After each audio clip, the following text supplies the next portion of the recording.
What's good, y'all? This is the real A-Town, and I am here again playing Mermails in hat format against the real Dnasty. Actually, Dnasty Karibo. So shout out to Dnasty.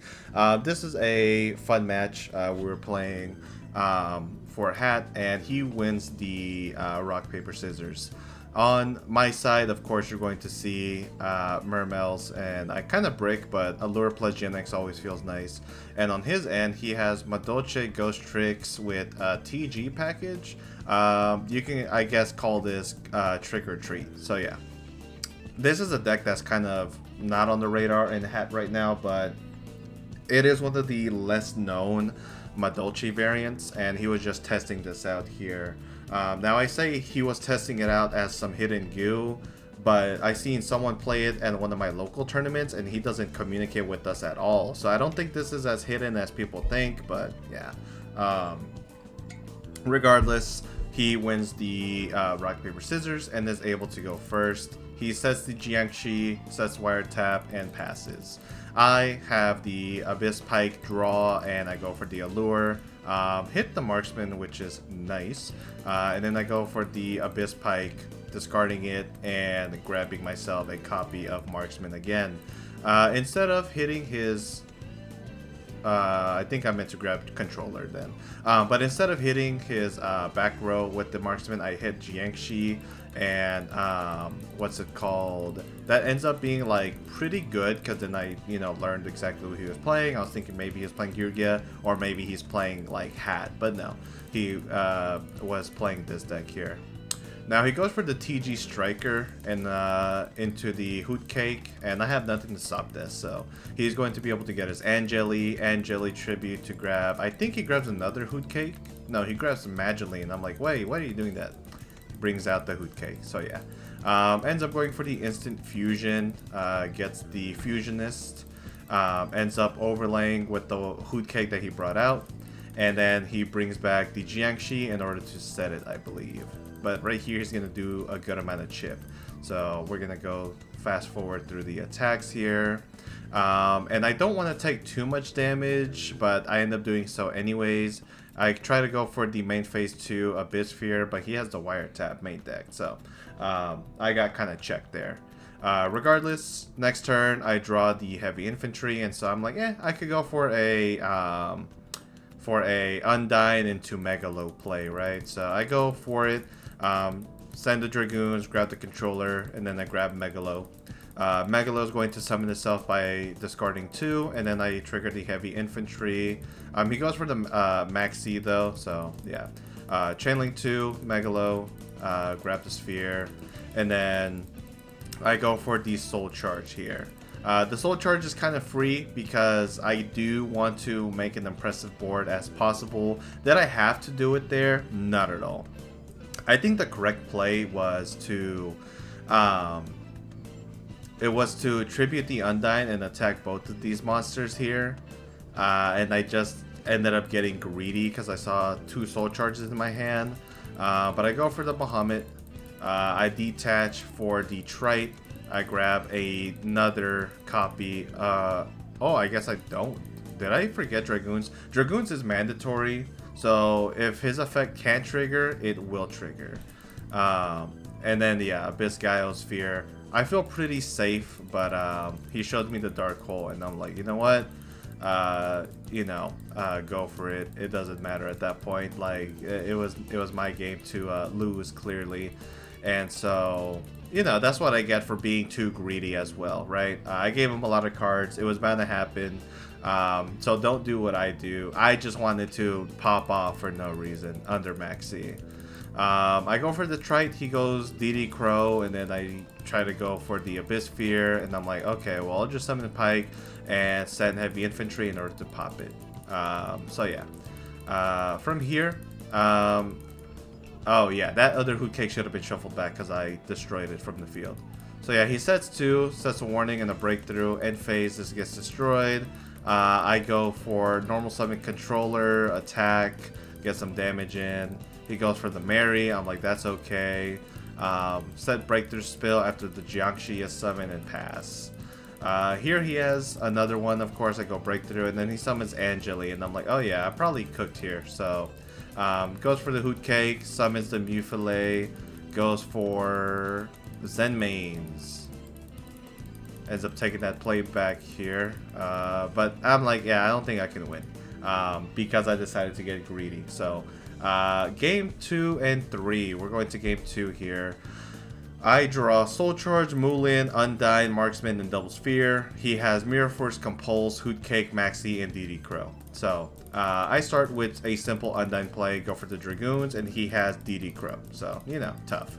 I set 2 Sphere and then pass, and then he goes for the Hoot Cake, banish to summon Angeli, to get another Hoot Cake, and then he attacks over the Undyne. I could have protected myself from the 15, but I decided to take it. So from here, I go Abyss Sphere. I give them both draws because it's like, why not? At this point, I might as well get my Pike Search and Marksman to pop a back row. So yeah, I end up popping nothing because he ends up DD Crowing here. From here, I go Undyne into another Marksman, grabs Controller, pop his set, which was a very good one. It was a Mirror Force. I go for the Allure, draw 2, banish 1. I draw Teus and Undyne, which kind of like alright. I can summon it and then, get the effect off. But I don't remember exactly what I do. Okay, so I do in fact that. Grab the Gundy, and then I swing over. So fun fact, when Hoot Cake summons a monster, it is protected by battle and card effect. Right, let's see. You do... Huh, wait, what? If this card in your possession is destroyed by your opponent's card and sent to your graveyard, shuffle this card into the deck and target one monster in your graveyard bed. Oh, it's from Angeli. There we go.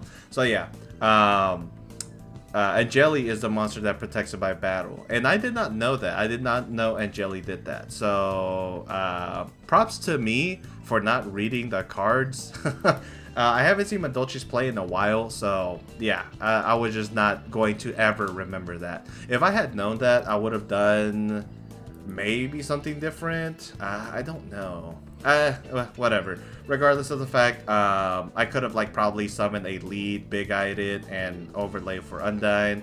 I don't know if that's what I do here. I think that's a little too reckless, but let's see. Nope, I just go for the Gundy into the Levier, summon out, what's his face?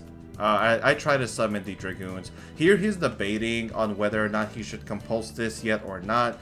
He asked me if, Gungnir is a quick effect, and I said yes because that's what I thought it was, but then he realized that Gungnir is in fact not a quick effect. So he decides, oh no, you can get your summon with Levier. And I was like, oh, okay. Well, if that's the case, I'm going to go straight for the Bahamut Shark play. But first, I'm going to drop Mulan Glacia. So yeah, I have 5 Waters Engraved. Obviously, if he had compulsed it, I would have had 6, I believe. And, I would have been fine. I would have gotten back my Levier. But I did this because, again, I wanted to be greedy. With the Mulan Glacia, I go ahead and discard 2.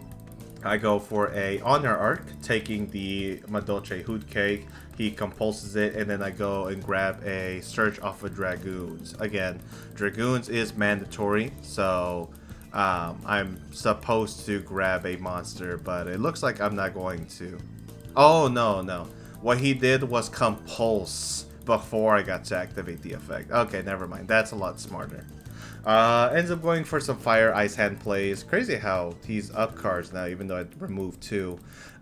Destroys the Mulan Glacia. Now I gotta skip my next battle phase. And he sets MST, passes. From here, I have a simple play of summoning Pike, grabbing his effect, and Gundy being able to summon a monster back. He looks at his next card and scoops. Can't blame him. I also did have Soul Charge, so it was bound to get worse for him. So on to the third game. The third game is a bit more back and forth. So I start with Title, Solemn, or rather Warning, Maxx C, MST, Soul Charge. He has 3 traps, Hoot Cake, Maxx C, and Majesty's Fiend. Honestly, not too bad. So he says 3, summons Hoot Cake, pass. I was thinking that he could have just kept this in hand, especially looking at what he has here. But I don't know. I guess like if you get to tribute Majesty's Fiend against Mermails, you kind of win anyways. So yeah, it makes sense. I go for the open MST, and then I go straight for the Abyss Pike play. Hit the Mirror Force again. How crazy am I? He ends up compulsing the Abyss Pike, and I set a Warning pass. From here, he goes Maxx C, and I'm like, why are you doing that? And then it's because of Hoot Cake, and I was like, oh, duh. So I go Warning on the Hoot Cake effect, because I'm like, nah, I don't want you to have it, and then pass. Go for the Dragoons play from the, what's his face, Undyne. Swing for 1200. I think in theory I could have done something else. I could have set a Marksman, but I did want another card for Pike potentially, so I guess it's not too bad. I set MST pass. He goes for another Hoot Cake, amazing top deck. I chain the Maxx C, and he summons the Hoot Cake from deck. Now Hoot Cake actually cannot summon Hoot Cake, so I think we catch it here. And if I don't catch it, then that's just again me not having knowledge of the cards. End phase MST, the TT, pass. So yeah, clearly I did not read the card. I go for the Abyss Pike, discard Megalo, and I go for the Soul Charge. At this point, I'm like, screw it, I gotta go all in. So I go Honor Art, grab the special summon Hoot Cake, Dragoons, get me a Surge, gets Heavy Infantry, and I go for the, whoa, that's not the right card, Draco Sack here. Draco Sack is going to go ahead and summon 2 tokens, and then pop the Hoot Cake here. Now from there, I go set Breakthrough Skill, set Sphere. The reason why I feel very confident with this is because I have a face up or a face down pop, so he better have something good, and he draws the Dichotomy for turn with no monsters in the graveyard. So yeah, we do have a rematch, but the rematch ends with him scooping, I think, after game 1, because he realized he did not like the TG package in the deck. It kind of never really came up. It could have. He could have made a Naturia Beast game 1, and then I would have lost even harder, but regardless, it was my misplay that really lost me that one right there. That probably should have just been mine. But yeah, that is it for this matchup. This matchup is actually really fun. However, because the deck that he is playing is predicated on either waiting or setting and passing, right, with the Ghost Trick specifically, Mermails is going to be able to eat through the board piece by piece and then set up a board with Soul Charge, right? So I end up benefiting from it the most. So yeah, if you guys enjoyed this video, please subscribe, like the video, comment, let me know what else I could have done better than, misplaying and giving my opponent the ability to dark hole me, because yeah, hey, I take my L's in stride. So yeah, I'll catch you guys in the next one. See ya. Peace.